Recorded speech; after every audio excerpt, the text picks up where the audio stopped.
জ্বালানি সংকটের মোকাবেলায় সরকারের ব্যবস্থাপনাকে থেকে ব্যর্থতা পাচ্ছেন, ব্যর্থতার কথা বলা হয়েছে, আমরা শুনলাম গতকাল। কি করলে সফল বলতেন? বৈশ্বিক বাজার ও যুদ্ধ পরিস্থিতির প্রভাবকে অস্বীকার করার তো সুযোগ। জি জি, আপনাকে ধন্যবাদ।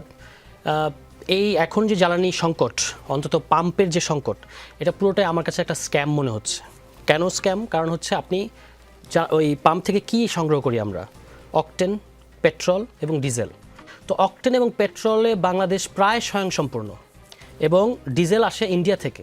এর সাথে মধ্যপ্রাচ্যের সম্পর্ক কী? আপনি যদি অপরিশোধিত তেলের ব্যাপারে বলেন, সেটার একটা বিষয় আমরা মানতে পারি। তো এই এখন যে লম্বা লাইন আমরা দেখতে পাচ্ছি, এই আপনার এখানে আস্তে আস্তে আমি দেখলাম যে লম্বা লাইন দেখা যাচ্ছে। এই লম্বা লাইনের প্রধান কারণ হচ্ছে সরকার নিজেই একটা, যেটা আপনারা বললেন যে প্যানিক বাইং, এই প্যানিক বাইংটা এখন আমাদের প্রশ্ন করতে হবে যে প্যানিক বাইং কেন? মানুষ হঠাৎ করে কেন প্যানিক করছে? প্যানিক করছে কারণ সরকার তথ্য ঠিকমতো দিতে পারে নাই জনগণকে, এবং সেই কারণে মানুষ হচ্ছে সরকারের বিভিন্ন মন্ত্রণালয়ের বিভিন্ন মন্ত্রীর মন্তব্য, যখন ধরেন বিএনপির মহাসচিব এবং সরকারের একজন গুরুত্বপূর্ণ মন্ত্রী, স্থানীয় সরকার মন্ত্রী, তিনি যখন বলেন যে সামনে দাম বেড়ে যেতে পারে, সামনে সংকট আসতে পারে, তখন স্বাভাবিকভাবে এরকম একটা উপরের জায়গা থেকে যখন এই ধরনের মন্তব্য করা হবে, তখন কিন্তু মানুষ ভয় পেয়ে যাবে, এবং সেটারই আমরা ইম্প্যাক্ট দেখতে পাচ্ছি। এর পাশাপাশি এই ধরনের পরিস্থিতিতে সুযোগ নেওয়ার জন্য তো ডেফিনেটলি অসাধু ব্যবসায়ীরা রয়েছেন, কিন্তু আপনার মনিটরিংটা কোথায়? আপনার কিন্তু মনিটরিং নাই। উল্টো যেটা সরকার করেছে, এই যে প্রত্যেকটা পাম্পের যখন যে চাহিদা 12,000 15,000 লিটার হয়তো দরকার পড়ে, বা 10,000 লিটার, আপনি 30,000 লিটার, কিন্তু আপনি তাকে আরও কমিয়ে দিচ্ছেন, ঠিক আছে? এবং এইটার ফলে তারা হচ্ছে যেহেতু দেখতে পাচ্ছে যে সরকার আসলে তাদেরকে যেটুকু প্রয়োজন সেটুকু দেয় না, তখন তারা মানে বিভিন্ন ইনফর্মাল ওয়েতে এটাকে প্রিজার্ভ করার দিকে যাচ্ছে। এবং আমরা দেখতে পাচ্ছি, গতকালকে দেখলাম নারায়ণগঞ্জের এক পাম্প ওয়েলে 54,000 লিটার তেল সেখানে নেওয়া হয়েছে। ফলে এই যে সরবরাহ নিয়ন্ত্রণ করতে গিয়ে সরকার ভেবেছিল যে এটা করে সে পরিস্থিতিটা সামাল দেবে, কিন্তু এটা আরও ক্রাইসিসটা ডিপেন্ড করেছে। এবং আপনি পুরো স্থানীয় প্রশাসনকে নামিয়ে দিয়েছেন কি করতে? তারা পাম্পের সামনে গিয়ে ওই লাইসেন্স চেক করছে, এবং লাইসেন্স চেক করে আপনার তেল বা এরকম দেওয়ার চেষ্টা করছে। এটা তো আরও ঝামেলা তৈরি করছে। আপনি যদি লাইসেন্স চেক করার থাকে বাইক কিংবা অন্য কিছুর, সেটা আপনি অন্যত্র করবেন। যখন তারা তেল নিতে আসছে এমনিতে আতঙ্কিত হয়ে, তখন যখন ওখানে আপনি কার লাইসেন্স কি আছে না আছে এটা দেখে যখন তেল দেওয়ার সিদ্ধান্ত নেওয়া হচ্ছে প্রশাসনের তরফ থেকে, এটা কিন্তু আরও আপনার সংকটে মানুষের মধ্যে একটা বিভ্রান্তি, মানুষের মধ্যে একটা আতঙ্ক, এবং মানুষকে হয়রানিও করছে এই জিনিসটা। ফলে এই টোটাল জিনিসটার মধ্যে আরও সংকটটা আপনার তৈরি করেছে হচ্ছে ঈদের মৌসুমে ডিপোর্ট খোলা ছিল না, এবং আপনি জানেন যে পে অর্ডার করা ছাড়া তারা মানে করতে পারেন না ব্যবসায়ীরা। তো এইটা যে আসবে আপনি তো এটা জানতেন, আর হঠাৎ করে তো ইরান যুদ্ধটা আসে নাই। ইরান যুদ্ধটা আসবে, এরকম একটা যুদ্ধ হবে, সেটা আমরা বহুদিন ধরে শুনে আসছি। অন্তত এই যুদ্ধ শুরু হওয়ার 1 মাস আগে থেকে এই ধরনের একটা গুঞ্জন ছিল। ফলে আমাদের একটা আগাম প্রস্তুতির বিষয় মানে রাখা উচিত ছিল। এবং ঈদের এই যে প্রায় 1 সপ্তাহের মতো একটা গ্যাপ পড়বে, এই গ্যাপে ডিপোর্টের বিকল্প কি? পরে কিন্তু যখন চাপে পড়লো সরকার, তখন কিছু কিছু ডিপোর্ট আমরা দেখলাম যে জরুরি ভিত্তিতে খোলা হয়েছে, কিন্তু পে অর্ডারটা কীভাবে করবে? বিকল্প ব্যবস্থা কি? সেটার কোনো ব্যবস্থা নেওয়া হয় নাই।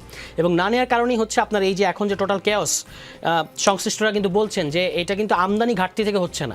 এই যে এখনকার যে সংকটটা বা আতঙ্কটা, এটা কিন্তু আমদানি ঘাটতি থেকে হচ্ছে না, এটা হচ্ছিল সমন্বয়হীনতার কারণে, পরিকল্পনাহীনতার কারণে, এবং সরকারের এক মন্ত্রী এক ধরনের মন্তব্য করার কারণে। একদিকে যখন আপনি বলেন যে পর্যাপ্ত তেল আছে, অন্যদিকে তারা গিয়ে যখন দেখতে পায় মানে ওই পাম্পের ওখানে যে আসলে তো এইটা তো বাস্তবতাকে রিফ্লেক্ট করে না, তখন মানুষ আরও বেশি আতঙ্কিত হয় যে রাজনৈতিক সরকার, দলীয় সরকার, সুতরাং তারা আসলে মানুষের সামনে সত্য তথ্যটা দিতে চাচ্ছে না। ফলে সত্য তথ্যটা সরকার দেওয়া উচিত ছিল, সবাই বুঝতে পারে যে এই ধরনের একটা যুদ্ধ আসলে একটা যে ধাক্কা যে আমাদের মতো দেশে পড়বে, এটা বোঝার মতো প্রজ্ঞা বাংলাদেশের জনগণের আছে।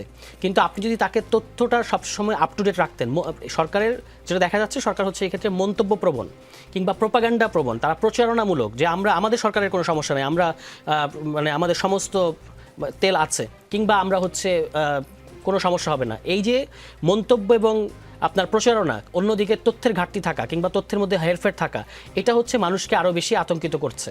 ফলে এইখান থেকে সরকারের দুটো স্টেপ, একটা তো হচ্ছে যেটা আমার সহালোচক একটু আগে বললেন যে অ্যাপস, এই যে লম্বা লাইন, এটা অর্ধেক কালকেই করে ফেলা সম্ভব। মানে এই লাইনটা যদি এমনকি তেলের ক্রাইসিসও থাকে, তবু এই লাইন অর্ধেক হয়ে যাবে যদি শুধুমাত্র আপনি আজকের যুগে একটা অ্যাপসের ব্যবস্থা করেন যে কোন পাম্পে কখন তেল পাওয়া যাচ্ছে কি পাওয়া যায় না। এটা করতে কি রকেট সায়েন্সের প্রয়োজন হয়? এটা খুব সহজ একটা বিষয়। মানে আমি যদি দেখি যে ওই পাম্পে গেলে আমার লাভ নাই, যেমন আজকে আমি দেখলাম যে 4 ঘন্টা দাঁড়িয়ে থেকে যখন তিনি পাম্প পর্যন্ত পৌঁছেছেন, তখন উনি শুনলেন যে এই পাম্পে তেল দেওয়া হচ্ছে না। তাহলে যদি তার জানা থাকতো যে এখানে গিয়ে লাভ নাই, তাহলে তো তিনি যেতেন না, বা আমি যেতাম না, তার মানে আমার তেলের প্রয়োজন থাকলেও আমি আসলে এই লাইনে দাঁড়াবো না যদি আমি দেখি যে এখানে তেল নাই। তো এই যে এই ব্যবস্থাপনাটা করাটাও কিন্তু সরকারের একটা কাজ। এগুলো যদি আমরা করতে পারতাম তাহলে রাস্তায় অস্থিরতা এবং এই যে লম্বা লাইন দেখা যাচ্ছে এগুলো বেশ খানিকটা কমতো। এবং সেই ক্ষেত্রে এটাকে আমরা বুঝি যে পুরো জিনিসটা সরকারের হাতে নাই, এটা একটা বৈশ্বিক পরিস্থিতি, কিন্তু আমাদের হাতে যেটুকু আছে সেটুকু আমরা সর্বোচ্চ করতেছি কিনা এটা হচ্ছে মূল বিষয়। তো সেইখানে আমি দেখি যে সরকারের যদিও এটা একটা নতুন সরকার এবং পুরো পরিস্থিতিটা মানে এমন একটা সময় শুরু হয়েছে যখন সে মাত্র দায়িত্ব গ্রহণ করেছে, কিন্তু তারপরও যেটুকু তার হাতে ছিল সেটুকু কিন্তু সে পুরোটা ঠিকমতো করতে পেরেছে বলে বলা যাবে না। জি, সরোয়ার তুষারকে ধন্যবাদ।